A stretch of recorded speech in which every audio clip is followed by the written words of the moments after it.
এটা এই বান্দর না, কিন্তু এই বান্দর না, আমি কোন বান্দর বুঝাইতেছি।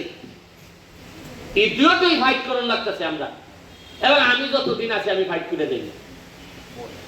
খাটল খাইলে কষ্ট হয়, আর আমার বরাদ্দ খাইলেও আমার কষ্ট হয়। খাটল আমি খাওয়াইবো, তবে অল্প আমি খাওয়াইবো, তুমি আমারটা তুমি দূর করে রাখি চারটায় না।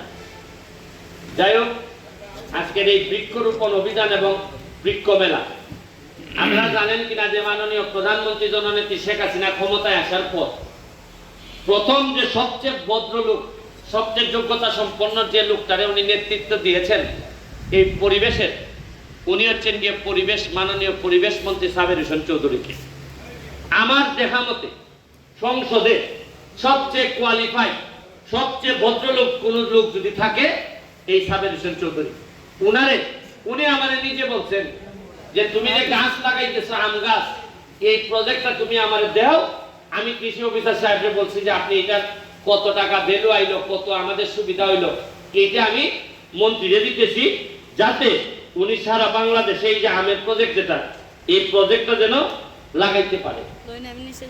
একজন ভালো মন্ত্রী পাইলে হয় কি, কাজ অনেক আগাই যায়। এর মধ্যে আবার ইকানের মধ্যে, এই মন্ত্রণালয়ের মধ্যেও কথা আছে। খালি যে সোনারঘাট কথা, এটা মাটির নিচে চাবিতেছে, উপরেটা না। ইটার মধ্যে কথা আছে, কথায় আবার ওই মন্ত্রীরে বেশি আগাইতে দেয় না। ইটো আমি জানি, এটার ব্যাপারে আমি মামলাও করছি একটা। এই কেনেরও কথা, এই হিসাবে আমার 3টা কথা মারণ লাগে। একটা গাছের উপরে, একটা সোনারঘাটের মাধবপুরের মাটির উপরে, একটা লেগে মন্ত্রীরে কোটায় যে দেখায়, ইটারও খাওয়ান লাগতেছে। আমার 3টা কথা এক জায়গায় করণ লাগতেছে। এটা তোমরা যারা ক্যামেরা জানিয়ে রাখো, 3টা কথা আমি খাইব। আর না এটা বুঝেন না, আপনার 6 মাসের ভিতরে এমপি রে মাইরে লাউন লাগে, থ্রেট এই হয়।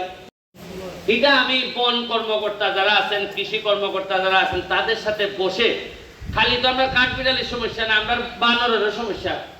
বানরের সংখ্যা বাইরে এমন বাড়ছে, এখন এরার খানি নাই, এরা আইতেছে মানুষের বাড়ির দেখো। বানর তো নরমালি আমরা পছন্দ করি, এখন সংখ্যা এমন বাড়ছে, বানররাও নিয়ন্ত্রণ করার লাগতেছে। মানে আমরা তো খালি বাগানের বানর বাড়ছে যে তা নয়,